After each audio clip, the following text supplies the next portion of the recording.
Kung mali ang naging pagtrato ng ibang tao sa atin, paano ba tayo magre-response? Ano ang sinasabi ni Apostle Paul sa atin?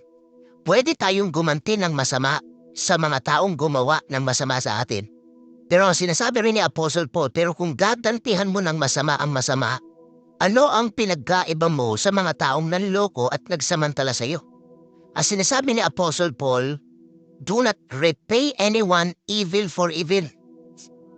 And I believe with all my heart that the solution for this bitterness is for us to let go of our desire for revenge. Kung nasa puso mo maghiganti, kung nasa puso mo gawin din siya ng masama, hinto mo yung ganyang mindset. Instead, imbis na kasamaan ang iisukli mo sa kanya, yung mga kaaway mo, pakainin mo pa.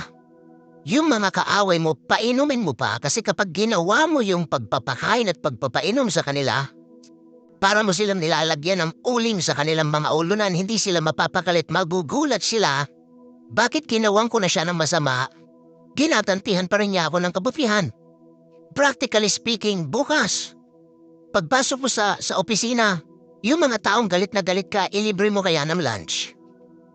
No, wag mo lang ibasta ipag-pray kasi sabi rin naman ng scripture ay pag-pray mo, pero wag mo ipag-pray na malunod, matalisod, o kaya mahulog sa bangin, o kaya malunod sa dagat ng Negros. Hindi yun eh. Ginawang kanila ng masama, pero wag mo silang gantihan.